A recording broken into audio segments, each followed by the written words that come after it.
we notice when something's off with someone. We notice that they're not functioning the way they should. They're kind of pulling away, or they're being depressed or acting out a lot. That's a really good indicator that they're probably, it's a cry for help, but they don't know how to ask for help.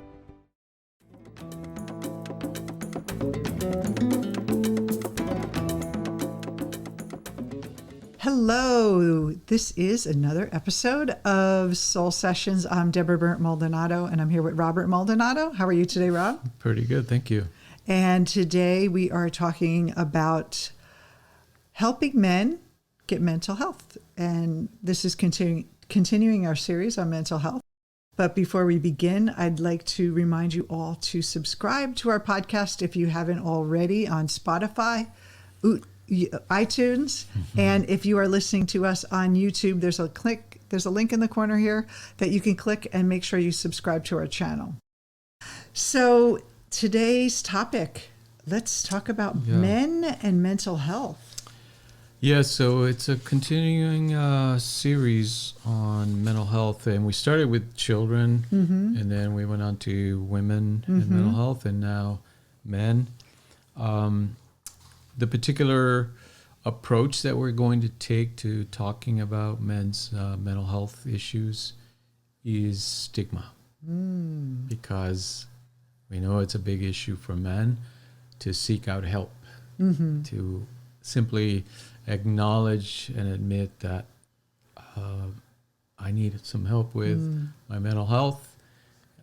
Where do I find it? How do I get it? All those things we're going to discuss.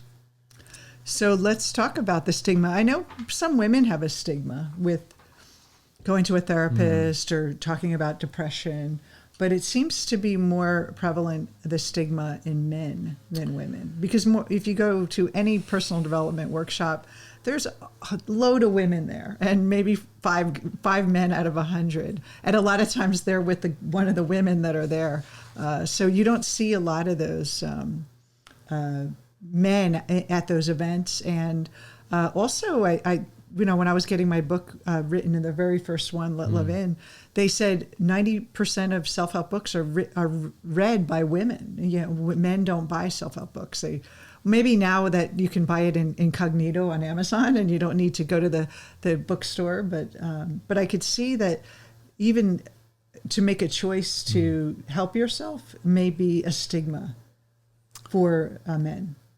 Yeah, I mean, because we're talking about different social and gender roles. So part of the culture, men and gender roles in general, is to think in terms of strength and leadership and power. And therefore, if you need help from any professional, especially a mental health professional, the implication is that you're weak. And that's goes against the whole gender role of masculinity.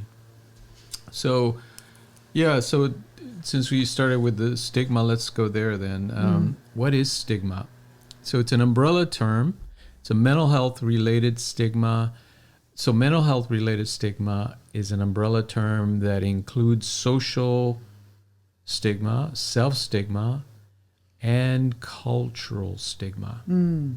So social stigma is, again, that social attitude that if you are seeking help, you need help for your mental health, for your emotional well-being, for depression, for anxiety, for a personality disorder, anything like that, that there's some kind of a weakness in you, and therefore people stay away from it. They don't, or they don't want to admit that they need help, or they're ashamed to be seen walking into a therapist's office. And there's this idea that if you have a mental illness, there's this stigma for men is that you have a weak character.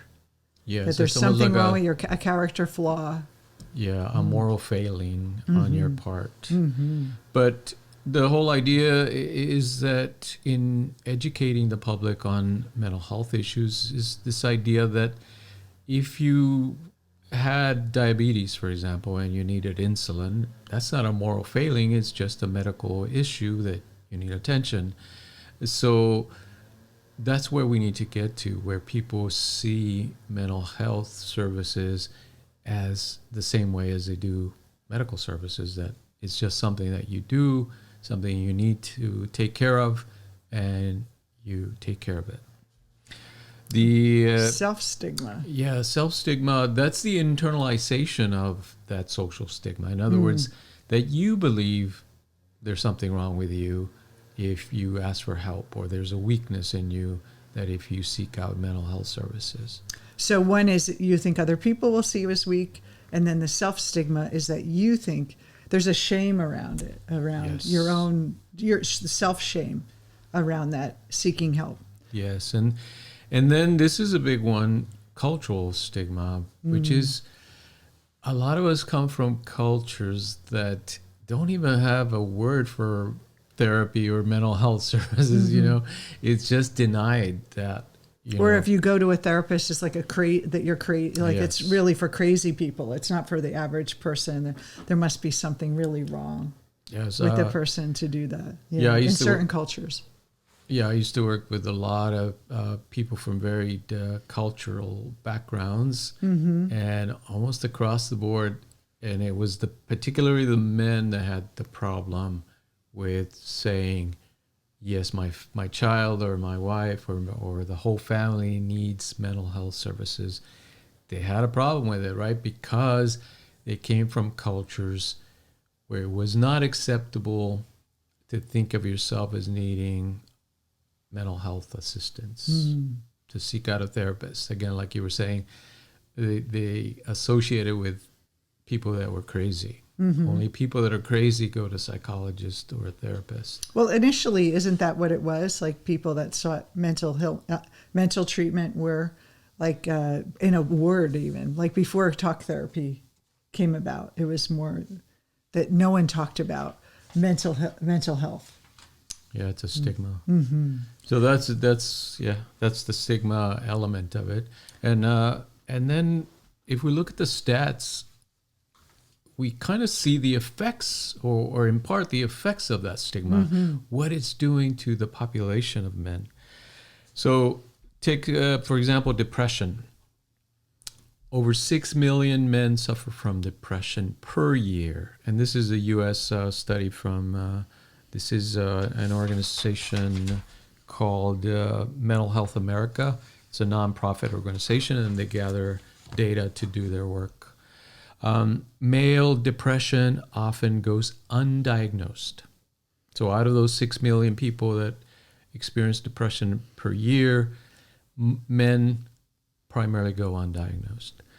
And men are more likely to report fatigue, irritability, loss of interest in work or hobbies, rather than feelings of sadness or worthlessness. So they can't connect that the fatigue or the lack of motivation is depression. They think it's just kind of a quirk maybe, or they don't know what's wrong, but they wouldn't label it as, I need to get help in this. It's just kind of, I'm just irritable right now. Yeah, I'm just bummed out. I'm just blue. I'm tired. I'm fatigued, et cetera, et cetera. And so they often don't get or seek out treatment. Bipolar disorder. 2.3 million Americans are affected by bipolar disorder. An equal amount of men and women develop the illness.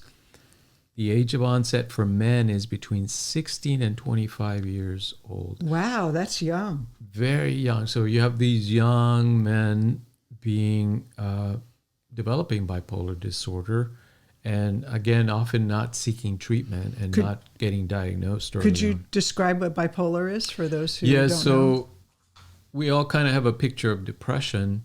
In bipolar disorder, the person goes from that depression to a state of mania, meaning to a high euphoric state of mind where they're highly energized, full of ideas. They talk really fast and they had a million ideas going on at once. They're very excited about new relationships, new job opportunities. Then they crash again, go back to that depressive state. And they cycle. The cycles vary. Some people may cycle in a week. They might go from that high to that low.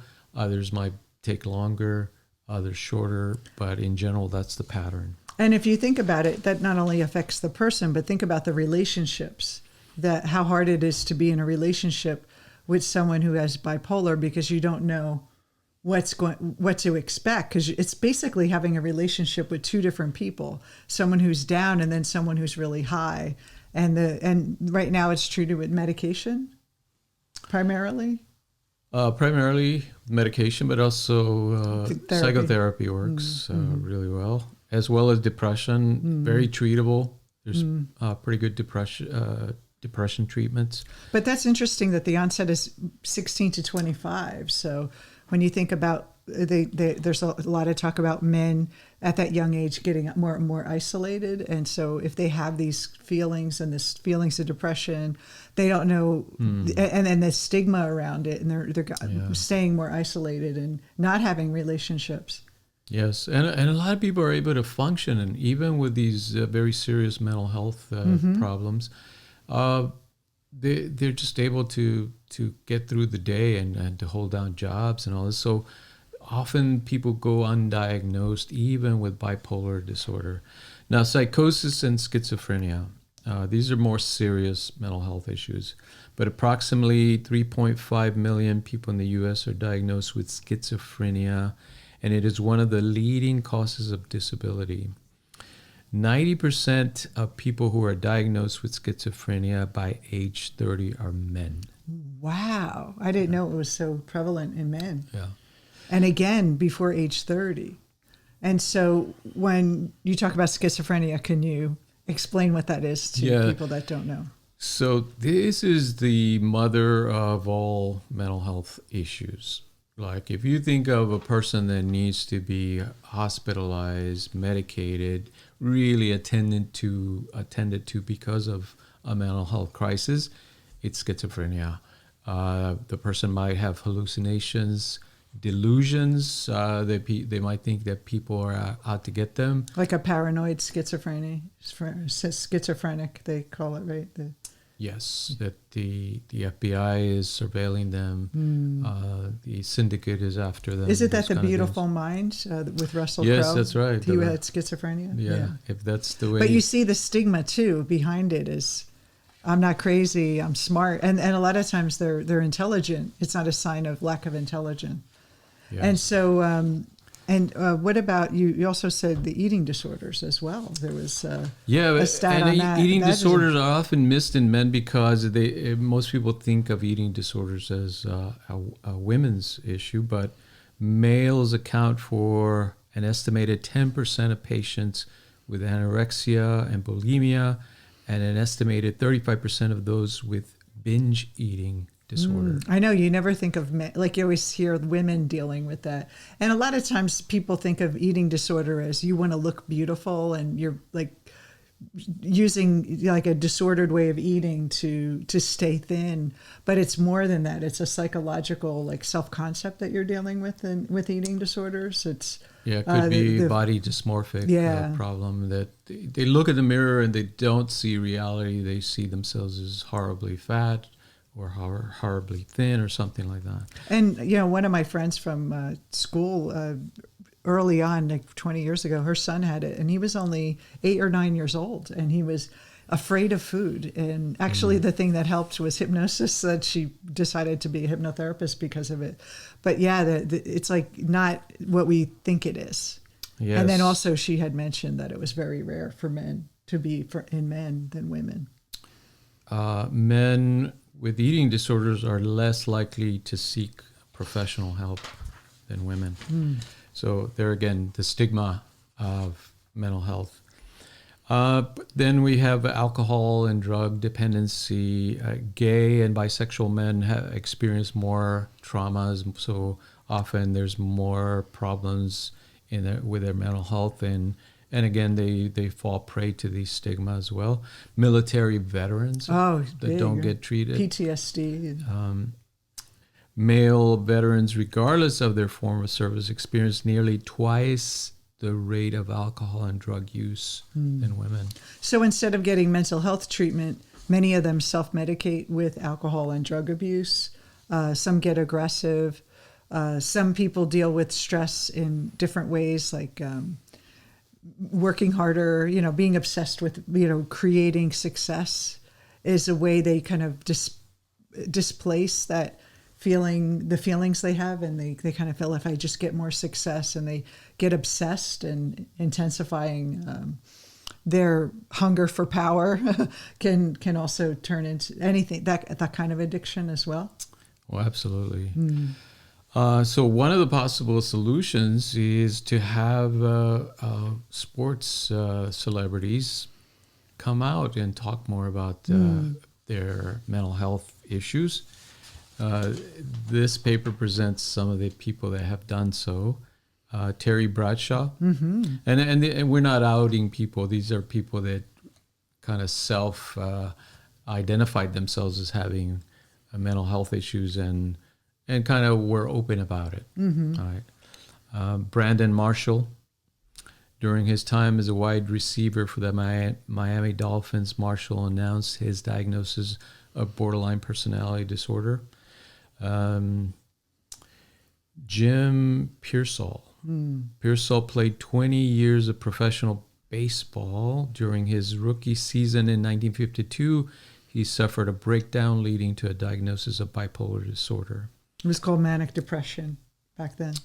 NBA player Keon Dooling in 2012 broke down, was his lowest point, and prompted his recovery process. He suffered from post-traumatic stress disorder from years of repressed memories of sexual abuse as a child. Yeah, that's a big thing too. If you think about it, women have such a hard time speaking about their sexual abuse or abuse of a family member or of someone in their life, or in dating or whatever. And but for a man, the stigma is even stronger, where they don't mention that they themselves have been abused. They're even less likely to get help. So they end up a lot of times acting out toward the next to someone else and become an abuser. So not all the times. At other times it's just depression or some other PTSD that they haven't coped with, and then that shame around it is, don't want to mention it to anyone. And so what's the solution? Like, what can we do to help empower, like you said, have mentors come out, have more men come out and share their stories? I mean, I think Ted Lasso, that show on Apple, is really great. He was talking about anxiety and his panic attacks. And he said we need to come out more with mental health of our players and in the sports community, but even in all different areas, we should be speaking up about that. Yeah, well, sharing. Like most social problems, education is the key. Mm-hmm. We need to start educating the kids from early on what is the mind? How do we suffer when the mind has problems? Thinking about nutrition. Now, this is an interesting line of research that's recently kind of been developing, is that we're thinking now, not only do these traumatic events in our life or difficult emotional experiences cause us suffering, the foods that we're eating, if they're not providing proper nutrition for our mind bodies, they may cause anxiety and they may cause depression. In other words, mental health issues from the kind of foods that we're eating. Well, even just abuse of any kind of substance, alcohol and drugs, and it affects the brain. It helps, hurts the brain's ability to process and to, you kind of, a lot of people get used to escaping from their problems instead of dealing with them and facing them head on. Yes. And just perpetuates the symptoms. And so if you know someone, like say you have a family member, a brother or uncle or cousin or friend, male friend, or even a coworker that you notice maybe they need some help, how can you help normalize that? What would you say to them, or how do you suggest approaching it so they, knowing that there's a stigma around it, how do you approach that so they can get help? Well, you hit the target right there, that talking about it, normalizing the fact that there is a stigma, but that one should still seek out help is a good conversation to have, right?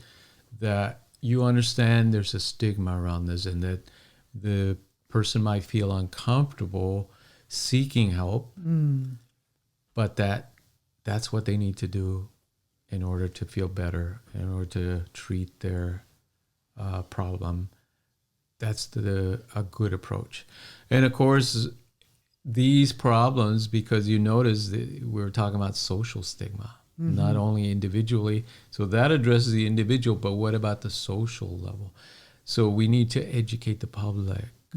These kind of podcasts where we can talk about mental health problems in an open way, discuss what does that look like, what does it mean? Does that mean I'm stuck with this forever? No, there are good treatments. There are really good treatments. There's CBT, which is a kind of talk therapy. So you don't have to take medication. The research shows CBT is just as effective as antidepressants. Now, what about what's the cause of these mental illnesses? I mean, obviously, a PTSD is some traumatic event, but if you can go back, what causes depression? What's the cause of bipolar or schizophrenia? Is it genetic or is it situational? Is it the toxins in the environment? What is it? Tell us, Dr. Rob. Yeah, like most human affairs are very complex. So these disorders, almost all mental health disorders, are considered to be multifactorial, meaning there's a lot of factors that go into it. So it's, yes, there's a genetic component, and some mental health disorders have more of a genetic component than others. But then there's that history of abuse, history of chaotic environments, history of learning disorders, history of head injuries. We know people that have head injuries tend to experience more mental health issues in their life. So any of those factors then combined with the genetic predisposition, of course, add to the likelihood of a mental health problem arising. So just because men and women don't go to all those workshops together, it doesn't mean that the men aren't suffering as much as women are. It's just women have a more social kind of agreement that it's okay to talk about our problems and be open for the most part, where men, it's like you have to be strong. You can't show any weakness. Yeah. And again, we're generalizing here, but that's the point. Now, before we finish up here, there's also not only mental health with, disorders where you would have to get therapy, but there's also just general everyday, how do I cope with my life with men? And I think coaching really is a great way for people, like more preventative, to helping people work with their mind, helping people wrestle with anxiety or their stress in their life, understanding how where their thoughts are, getting in touch with their feelings. So it doesn't have to get to the point where they need a therapist. Yes, of course, those disorders would definitely need a therapist, but there's a lot of men out there also that are not considered to be mentally ill in the DSM-4, or DSM-6 now. I always get those wrong. But there's also people that just men that have everyday coping issues with life. Yeah, and that's just like any medical problem, any physical problem. If you can prevent it, that's a much better way to work with that, right? To prevent mental health problems. One of the biggest factors that we know is preventable, or that we can apply today, is to reduce stress. Chronic stress adds to those multifactorial elements, right? The genetics and the history of chaotic families or abuse. Though, just reducing your everyday level of stress through yoga, through meditation, through exercise, through better sleep, through better diets, like we were saying, even the foods that we're eating contribute to that. So you can start to think about improving your life by reducing your stress, being more connected to people, having social connections. And it doesn't have to be a lot of people. You don't have to change from being an introvert like I am to being the life of the party or anything. You are the life of the party sometimes. When we're talking about Jungian psychology. Yeah. Just making one or two really strong connections with old friends, with work buddies, with people in your environment. Even talking, right? Just talking to your spouse, your girlfriend, your best friend in a deeper way, right? Talking about your emotions, your experiences in a deeper way. All those things contribute to mental wellness. And if you do know someone who you feel like could use some help, you just talk to them, share maybe your experiences with your own growth, your own work, give them a book to read, ask them how they're feeling, ask them if they're getting support for, if they're lack of money. Are you getting support for that? Would you like, even coaching would be a good entry point to start the conversation, and then that coach can decide if it's more serious. But I think we don't want to be diagnosing everyone like everyone does, giving everyone labels, but we want to, we notice when something's off with someone. We notice that they're not functioning the way they should. They're kind of pulling away, or they're being depressed or acting out a lot. That's a really good indicator that they're probably, it's a cry for help, but they don't know how to ask for help. That's right. And I think the hardest ones are the ones that withdraw because you can't reach them, or the ones that are pushing you away because they're, flying off the handle, or, passionate, maybe emotionally upset, and so getting defensive. And so how do you approach that is just be compassion, not reacting to what they're doing, but having compassion and say, there's something deeper going on with this person.